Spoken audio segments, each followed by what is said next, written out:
యేసు రక్తమే జయం పరిచర్య ప్రియ రక్షకుడైన యేసుక్రీస్తు నామమున ఈ ఉదయకాలమున మీ అందరికీ శుభములు కలుగునుగాక. నీ భారము యెహోవా మీద మోపము, ఆయనే నిన్ను ఆదుకొనును. నీతివంతులను ఆయన ఎన్నడను కదలనీయుడు అని దేవుని వాక్యం సెలవిస్తుంది. నా ప్రియ సహోదరి సహోదరులారా, ఈ వాక్యమును మనం ధ్యానించినట్లయితే ఈ వాక్యంలో ఉన్న మాధుర్యం ఎంత గొప్పగా ఉన్నది. దేవుని మీద నీ భారము మోపము, దేవుడు నీ భారములన్నిటి నుండి విడిపిస్తాను అంటున్నాడు, ఆదుకుంటాను అంటున్నాడు, నీకు విశ్రాంతిని ఇస్తాను అంటున్నాడు. ఇంకా నీవెందుకు కలత చెందుతున్నావు?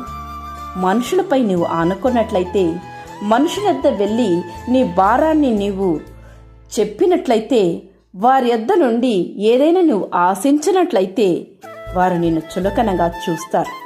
కానీ దేవుడే తానే వచ్చి తనపైన నీ భారాన్ని మోపాలి అని ఆయన అడుగుతున్నప్పుడు నీ భారము నీ మీద నువ్వు ఉంచుకోక దేవుని చెంత అర్పించు.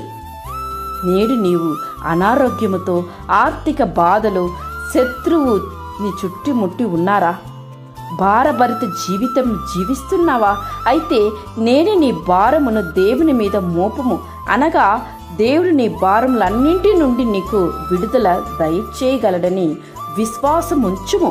తద్వారా దేవుడు నీ ప్రతి భారము నుండి నిన్ను విడిపించును, నీకు నెమ్మదిని అనుగ్రహించును.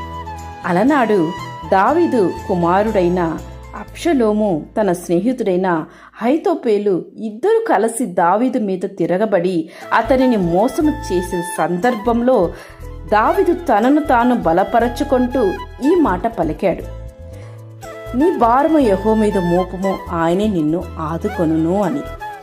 నేడు నీవు కూడా ఇటువంటి బాధలో పయనిస్తున్నప్పుడు మనుషుల పైన మాత్రము ఆనుకోకు.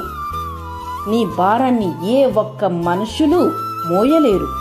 నీ భారాన్ని మోయగలిగిన ఆ దేవునిపై ఆనుకో. ఆ దేవుని చెంత ఆ భారాన్ని నీవు సమర్పించుకో.